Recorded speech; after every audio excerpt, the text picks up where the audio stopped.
Hey Jack, I'm back, and with me another speed art. This one is of Ant-Man from the original MCU movie. Now this time I'm going to be ranking every MCU franchise. Now that means every MCU duology, trilogy, or quadrilogy. I won't be including TV shows yet since I haven't watched Ms. Marvel, and I guess that's a part of the Captain Marvel franchise, so I basically can't include the Loki TV series, the Falcon and the Winter Soldier show, or She-Hulk into their respective franchises. So I will be ranking the movie franchises only, meaning Iron Man, Thor, Captain America, the Avengers films, Guardians of the Galaxy, Ant-Man, Spider-Man, Doctor Strange, and Black Panther will be all ranked.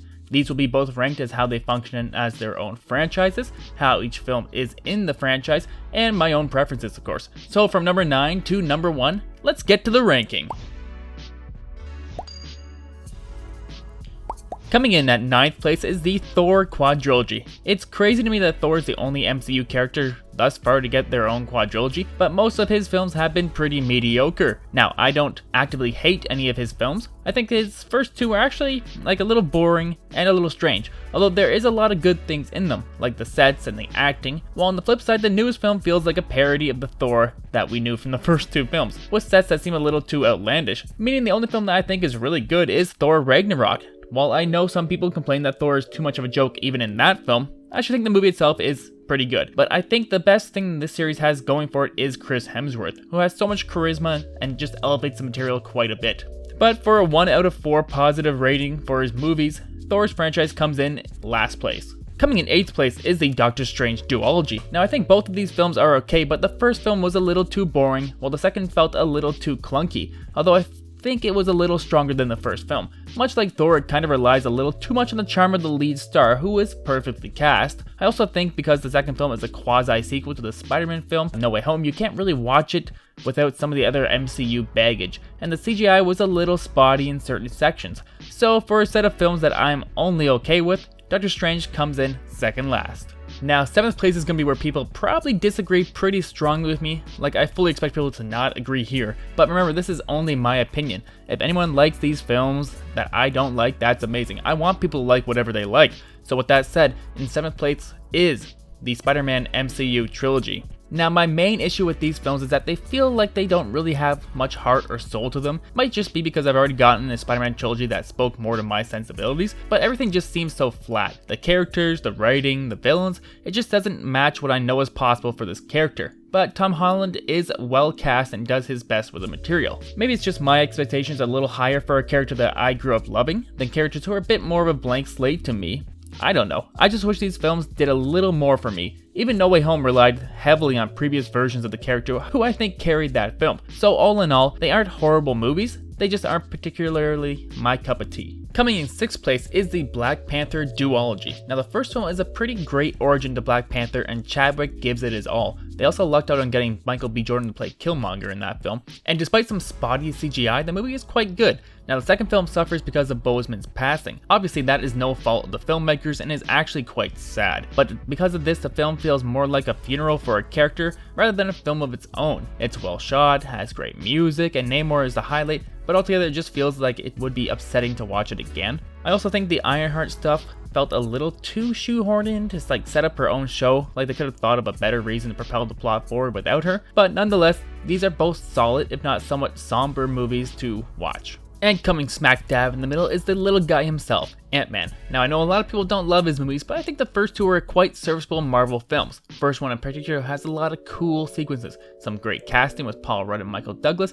and the shrinking tech fight scenes and training scenes are a lot of fun to watch. I think the second film builds on this, but gets a little clunky in trying to go bigger than the first film, but the heist stuff works and the fight scenes are still a lot of fun. Now the third film is probably the weakest of the batch, but it does a lot of things that I like. First, Kang is great, and it's pretty awesome to see the flashback scenes with Janet in the quantum realm.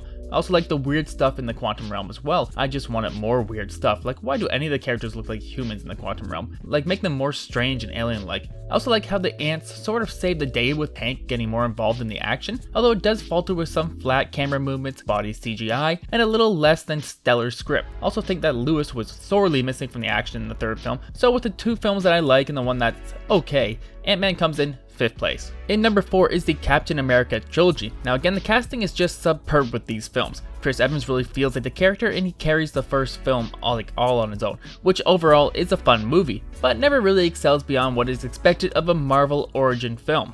Red Skull is cool looking, and the final fight and sacrifice worked well, but I don't usually get the urge to rewatch it. The second film is probably one of the best films in the MCU though. Trading in the wartime setting for a more Jason Bourne style thriller was a great call and works well. Some of the color grading is a little washed out, but the action sequences are great and Bucky as the Winter Soldier is a great twist. Civil War, which feels more like a mini Avengers film, is also really good. I don't think it quite hits the heights of the previous film, but does a good job at leading to a squabbling between the Avengers, and the eventual fight between him and Iron Man is well worth the price of admission. So that is why the Captain America films come in 4th place.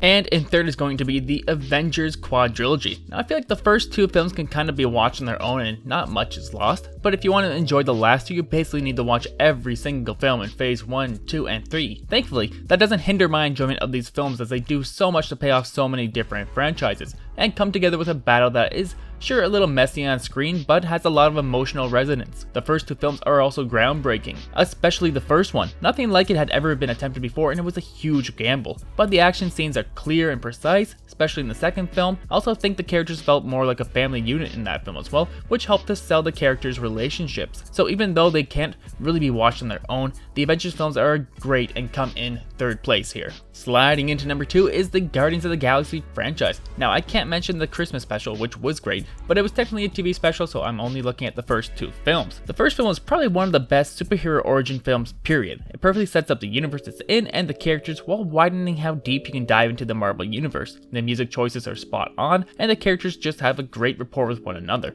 making it fun to watch them on screen. Now the second film is where I think they really nailed it. It's possibly my favorite Marvel film. I recognize that there's a little bit of clunkiness like this strange CGI catch scene with Peter's dad, but I think emotionally the film pays off in spades and always tears me up at the end. So for 2 films that I think basically nail it, Guardians come in at number 2. But in 1st place is the original Iron Man trilogy. These are the films that actually got me into the MCU.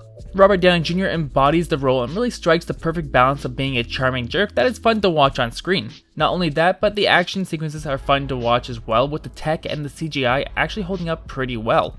Probably helps that it's more mechanical looking. It also doesn't hurt that the first film also sort of reminds me of RoboCop 2 a little bit with his action, so that's fun as well.